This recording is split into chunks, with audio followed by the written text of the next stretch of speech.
Order! Order! You are an incorrigible delinquent at times. Behave yourself, man!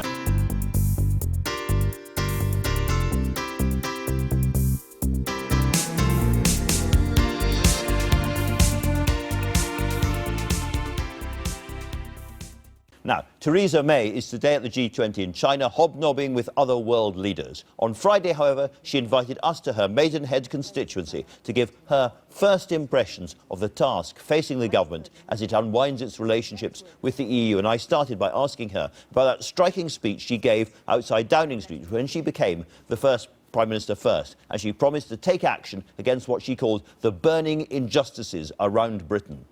Frankly, I wanted to know, did she mean it? Well, I want to see a country that works for everyone, Andrew, and that's what's going to be the driving force of my government.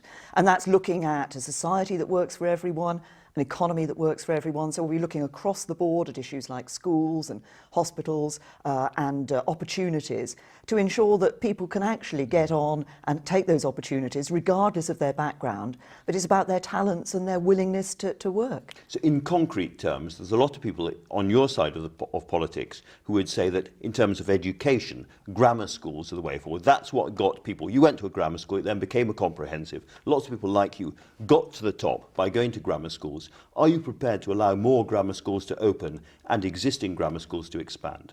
What I want to do in looking at schools is to build on the success of the 6 years under David Cameron's premiership, when we've now seen more children in good and outstanding schools, but there is still more to be done. There are still parents who feel that their children aren't getting the opportunities they want them to have because of what happens at their local school. So I want to make sure that children have those opportunities, that all schools are offering a good education for children. It's not quite an answer to my question about grammar schools, though.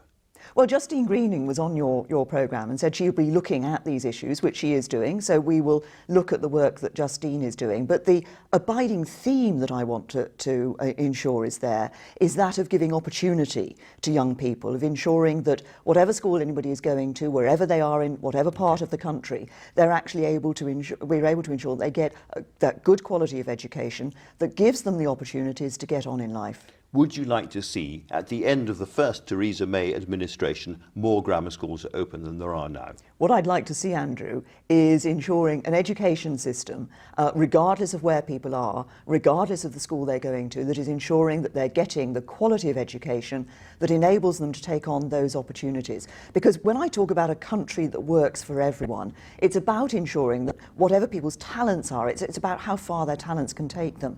But it's also about, obviously, government ensuring that those jobs and opportunities are there for everybody.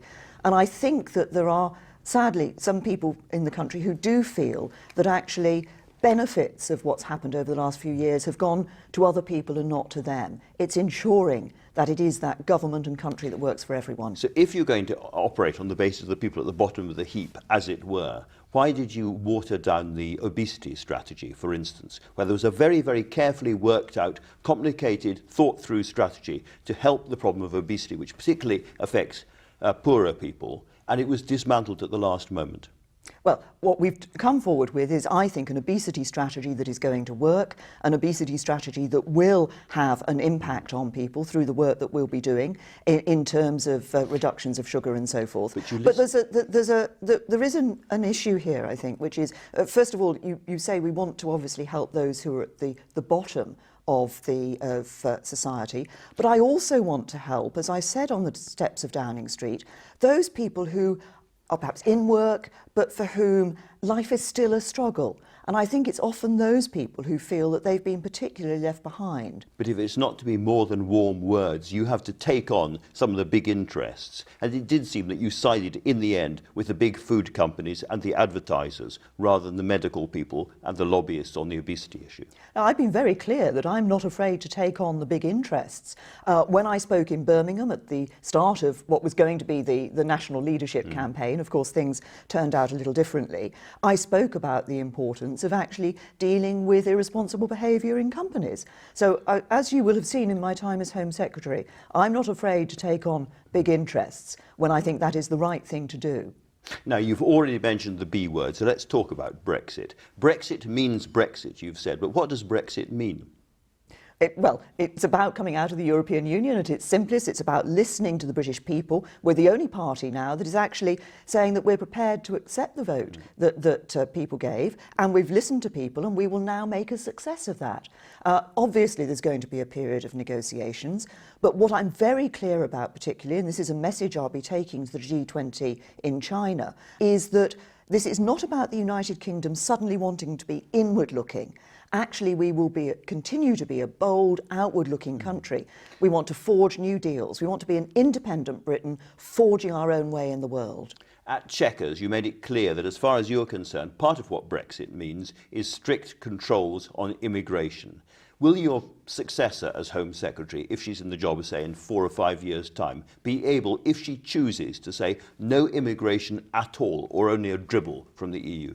But what leaving the European Union does enable us to do is, yes, to say what I think the British people were very clear about, which is that they don't want free movement to continue in the way that it has done in the past. They do want to see controls of movement of people coming in from the European Union. But people also want to see the job opportunities, to see the economic opportunities, and so getting a good deal in trade in goods and services is also obviously important for us. And so this is the problem. As the Chancellor, Philip Hammond, has said, it's very, very important to get access to European markets, particularly for the banking sector and the finance sector, but many others as well. And you may have to do trades in terms of the amount of people you allow in from the EU. It might not be quite an end to free movement of people if you want full access to those markets. Are you prepared to do those trades? Well, what I'm very clear about is that we need to take some time to prepare the position that we want to take as a United Kingdom. That's why I've said that we won't trigger this Article 50 that starts the formal negotiation process with the EU before the end of this year. So we're taking that time. David Davis is the Secretary of State. He'll be making a statement to Parliament this week about the work that the government has been doing over the summer, and obviously how we're going to take that forward in shaping the sort of relationship we want with the EU. It's a matter of huge moment to a lot of people exactly when that Article 50 moment is triggered, because that's the start of the process, the clock starts ticking and so forth. If we were talking this time next year, would Article 50 have been triggered by then? Well, I don't think it should be triggered before the end of the year, because I think we need to have a period of preparation. And I think it's actually good for the rest of the European Union that they're also able to have that period of preparation, so that when we start the process of negotiations, the process, I think, will be smoother and we can ensure that there is as little disruption as possible. But I'm very clear also that the British people don't want the issue of Article 50 being triggered just being kicked into the long grass. In your view, should we have access to the single European market? Well, what I want to see is the best possible deal for the United Kingdom in trade, in goods and services. I don't want to adopt I don't want to adopt a particular model. And people use phrases about access to the market, about customs unions and so forth. I prefer to look at it and say, let's work out what the best deal for us would be in trade in goods and services, and then let's be ambitious and go out there and fight for it. As you head off to the G20, everyone wants to hear more about Brexit and how it's going and so forth, but you leave with economic figures that could hardly be better. Employment's right up, consumer confidence is very, very strong indeed, and we've had some excellent manufacturing index figures. So that suggests that all those people who said that Brexit would put a bomb under the British economy or be a DIY recession, I think the former Chancellor of the Exchequer said, all of that was scaremongering. Well, we have had some good figures, and better figures than some had predicted would be the case. But what is important for us now is that we maintain that policy of ensuring economic stability and a strong economy for the future. Part of that is going to be, as we come out of the European Union, ensuring we've got trade deals around the world. I want the United Kingdom to be a global leader in free trade. And one of the things I'll be doing at the G20 is emphasising the role that we will be playing in the world, but also in a number of the discussions I'll be having with President Obama, for example, Prime Minister Modi, Prime Minister Turnbull. Back of the queue. Well, we'll be talking about, I want to talk about how we can start to scope out what a trade deal and the negotiations on a trade deal would be like, so that when the time comes, when we're able to sign those deals, we're ready to do so. I suppose what I'm getting to is that all those warnings, as I say, about a bomb under the British economy appear to be completely wrong at the moment. Or do you think it's simply too early to tell and that there are dangers ahead? Well, I'm not going to pretend that it's all going to be plain sailing. I think we must be prepared for the fact that there may be some difficult times ahead. But what I am is optimistic, and indeed this was what the message that came from the Cabinet when we were sitting around the table at Chequers this week and talking about these things. It's the same message I've had from businesses, is an optimism about the future, about the opportunities that are now open to the United Kingdom. As I say, an independent Britain forging our own way in the world. Now, you use the word British there, but you also said soon after you became Prime Minister that you wanted this to be an all-United Kingdom thing, and that you wanted the Scots to be completely happy and satisfied with the way things were going, the way the negotiations were going to go, before you triggered Article 50. Is that still the case? What I've said to Nicola Sturgeon and the discussions I've had with the Scottish Government is that I want them to be fully involved, fully engaged in the discussions that we're having about the position the United Kingdom's going to take, and the other devolved administrations as well. The people of the United Kingdom took a decision to leave the European Union. What I want to do is make a success of it, and what I say to the people in Scotland is I want to ensure that that's a success for people in Scotland. So I guess, again, what I'm trying to get to is that Scotland has very different views about some of these issues. For instance, there is much less worry about immigration among Scots, and certainly with the Scottish Government. Will they have a proper input into that process? Will Nicola Sturgeon be influential in the Brexit negotiations? I want the Scottish Government and the other devolved administrations to be engaged with us as we determine the position the United Kingdom is going to take. But the British people took a view, the United Kingdom took a view that we should be leaving the European Union. And we could try and turn our back on that. We could try and say, let's have a second vote. We could try and pretend that no second referendum. We could try and say, look, this is, we wish that hadn't happened, so we're going to try and somehow wish it away. What I'm saying, what the Conservative Party is saying, it's the only party that is saying this, is we respect the wishes of the British people. The British people want us to leave the European Union, and that's what we will do. In Scotland, there is still a feeling that we in Scotland voted to stay. We didn't vote the same way as England, and that we would like to stay inside the EU. That in itself is triggering pressure for a second Scottish independence referendum. There's a lot of talk about it all summer. If that came about, would you prevent that second referendum happening? Well, I don't think it's a question of whether there could be a second referendum, it's whether there should be a second referendum. There was a vote of the Scottish people in 2014 that they wanted to stay part. They wanted to stay part of the United Kingdom. There's been a vote of the United Kingdom that it wants to come out of the European Union. Scotland wasn't the only part of the UK that voted. Overall voted remain rather than to leave, but the overall view of the United Kingdom and the public was to come out of the European Union. As I say, we could try and, some people might say, well, let's try and row back on that, let's try and find a way out of that. Yes. A vote was taken, a decision was taken. The job now is to get on with it. But a lot of people watching, and not only in Scotland, want to know whether, if there are proposals for a second Scottish independence referendum quite soon, Theresa May, as Prime Minister of the UK, would say, no, I'm not going to let that happen. As I say, I don't think it's a question of whether there could be, I think it's a question of whether there should be. And I think if you look at some of the results that are now coming out of polling in Scotland, they suggest that the Scottish people don't want there to be a second referendum. Let me move on then to the position of people born in the rest of the EU who are living and working and contributing to this economy at the moment. There's millions of them, many of them are watching, and they are very, very worried about their own personal futures. Some of them are already going home, people in top jobs, in universities and elsewhere are quitting them and returning to the continent because they have not heard any reassuring words, particularly from you. Can you give them some reassurance now? Well, first of all, for as long as we're still in the European Union, then the position of people who are born in other European Union countries and living in the UK doesn't change. Their position remains, their status remains the same. I want to be able to guarantee their status for the future. I expect to be able to guarantee their status for the future, but the only circumstances in which that wouldn't be possible would be if the status of British citizens living in other European Union countries was not guaranteed. And do you fear that could happen?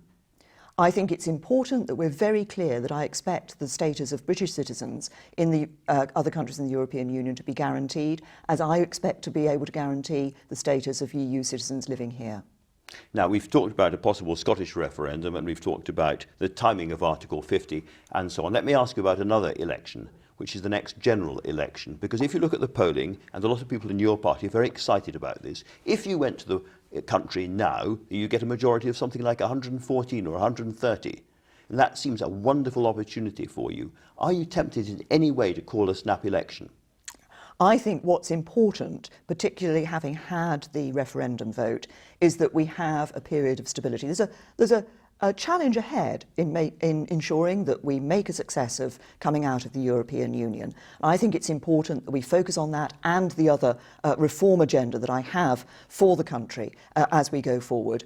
And we'll be continuing the manifesto on which the Conservative government was elected in 2015. So I don't think there's a need for an election. I think the next election would be in 2020. Let me make this very clear, because again, it's very important. Under current law, the next election will be in 2020. No ifs, no buts, no snap elections, no changing the law. Under you, is that absolutely certain, that we're not going to see an election before 2020? I'm not going to be calling a snap election. I've been very clear that I think we need that period of time, that stability, to be able to deal with the issues that the country is facing and have that election in 2020. You're off to the G20 when you will be meeting the Chinese. Now, if you pull the plug on Hinckley, then you would cause enormous offence in China. It would be a personal humiliation for the Chinese president. Are you going to do that? Yeah. I'm looking at the Hinckley decision, but it's about how I actually approach these things, Andrew, which is I don't just come in and say, right, this is the decision I take. I look at the evidence, I take the advice, I listen to that. That's what I'm still doing. I've said there will be a decision in September, so there will be a decision later this month. One of your senior advisors, Nick Timothy, said that he was very worried about the security implications of a communist country, as it were, having its hands on the windpipe of our nuclear industry, that they could put in bugs into the system which meant they could close down our electricity supply. Do you share those worries about China having a really important strategic place at the centre of our nuclear industry?